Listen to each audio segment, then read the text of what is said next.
about how you move forward and how you evolved? Is that something that you're constantly thinking about? Like, how do I get better? Or how do I tell the next story? How do I evolve as an artist? I guess it's with what you said before with practice, like practicing, evolving, like practicing. Maybe when you get really good at what you're doing now, maybe then try something new. Sometimes we are a bit forced to, like video, but but I guess it's not a bad thing also to add something to your to your skills, to your skill set. So yeah, try something new, get good at this, and then again something new, but always something that you enjoy doing. Don't do something because you feel forced to, but then it's always balance again. Yeah. Yeah. I feel like that's part of being able to enjoy the process, right? Rather than do you think about success being an end goal for you, or something that you want to achieve, or are you just more focused on the practice, the evolution, the journey? I guess it's always in the back of my mind, like success, but it's like success is like maybe at the end or in the process, but when you fix one goal and then you reach it, and then fix a higher goal. Yeah. Yeah. Always nonstop. Yeah. What does the if you think about success right now, what does that look like to you? Success right now, I guess it would be more jobs, curated, I guess is the word, with what I enjoy more doing, like culture and travel. Not really commercial, but more travel and culture oriented, like bit like National Geographic, I guess, Yeah. to give an example. So shift those not only like projects, but like I guess get I don't know how to say that, to like main projects in this field Yeah. instead of commercial and things that sometimes you don't enjoy doing. Yeah. Having that freedom of choice. Yeah. Let's start wrapping things up, and I want to kind of end with a little bit of takeaways maybe we can give to the audience. I want to hear from you.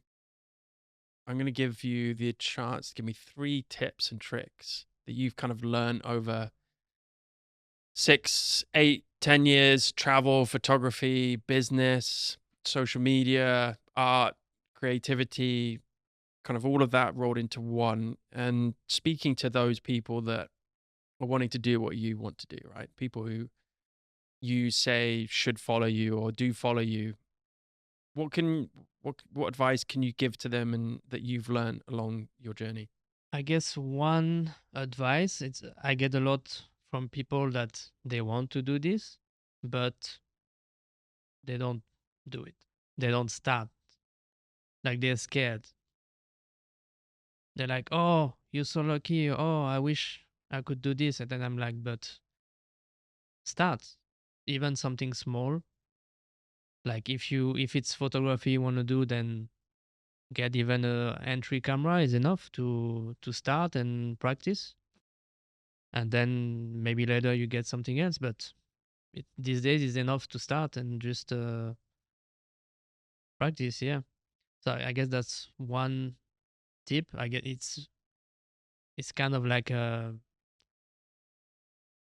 guess it's taken, a given, this tip, Hmm. but people need to hear it more. Like they just need to start somewhere, even Yeah. small. Then another tip is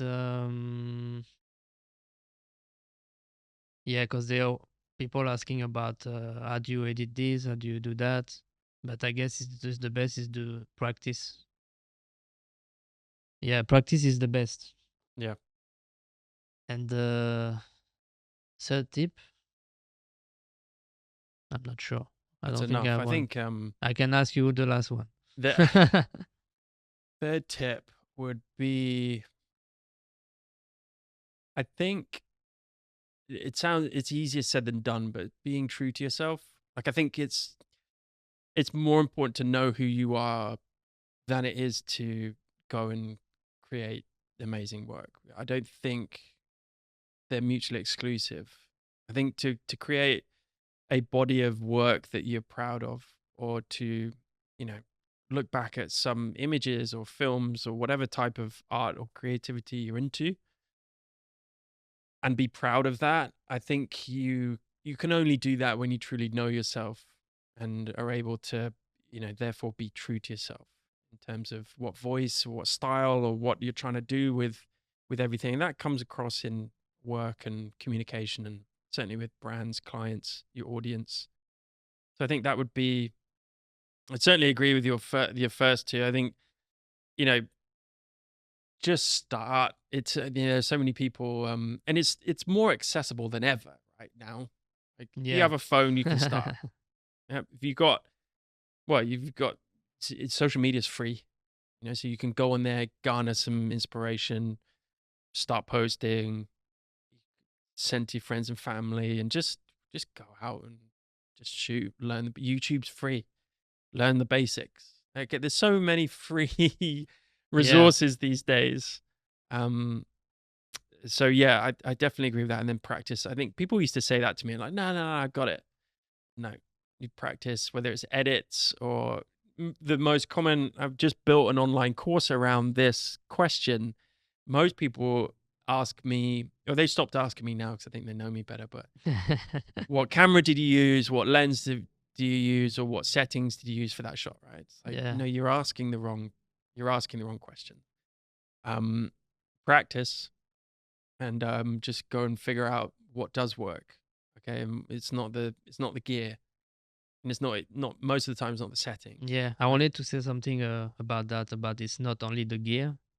It's like so many factors that will like affect one shot, or like the I guess ability or capacity of one photographer to take advantage of the gear.